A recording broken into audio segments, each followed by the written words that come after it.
Ustadz, itu gimana Ustadz? Kita lagi ngobrol, ada teman seperti Bang Roji, pegang HP terus. Tapi Ah, seperti terkadang banyak ditemukan di dalam kajian itu ya, masih main WhatsApp. itulah. Ini memang penyakit orang zaman sekarang nih. Ya, yang jauh jadi dekat, yang dekat jadi jauh. Jadi ketika kita berjauhan, kita chattingan, kamu di mana, ini gimana, gimana. Pas udah dekat, malah menjauh, cari teman yang lain di luar. Itulah kondisi keadaan manusia zaman sekarang. Dan subhanallah, dari kesempurnaan agama kita dan dari kesempurnaan ayat Al-Quran, Allah menurunkan sebuah ayat dalam Al-Quran, wala tusa'ir khaddaka linnas. Janganlah engkau palingkan wajahmu dari manusia.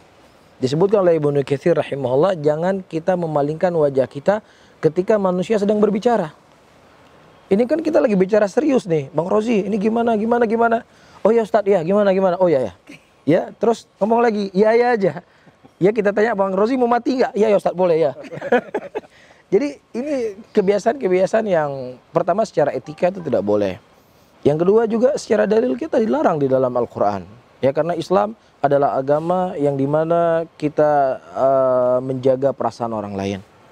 Ya, Rasulullah SAW menyebutkan dalam hadisnya, idza qumtum thalathah, apabila kalian sedang bertiga, maka jangan yang dua saling berbisik-bisikan, karena yang satunya akan membuat dia sedih, tidak diajak bicara.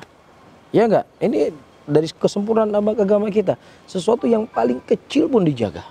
Nah, apalagi misalnya kita berbicara nggak diperduli, ya padahal kita bicara sesuatu yang serius, ya tidak digubris, cuman dia saja, ini kan akan sakit hati.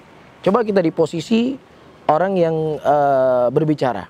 Dan yang lebih parahnya lagi, Abu Rafli, ya gitu Ustadz ya, ikhwah sekarang ikut pengajian, sambil chatting, gimana coba? Ini sedang menyampaikan ilmu, ini sedang menyampaikan ayat Allah, ini sedang menyampaikan hadis-hadis Rasulullah. Yang berbicara biasa saja, cuman mungkin kita bicara dunia, kita nggak boleh memalingkan wajah kita. Tidak boleh kita tidak peduli dengannya. Apalagi misalnya dalam majelis ilmu, seseorang menyampaikan ilmu. Ya, tentunya dia harus memuliakan ilmu tersebut. Nah, Allah.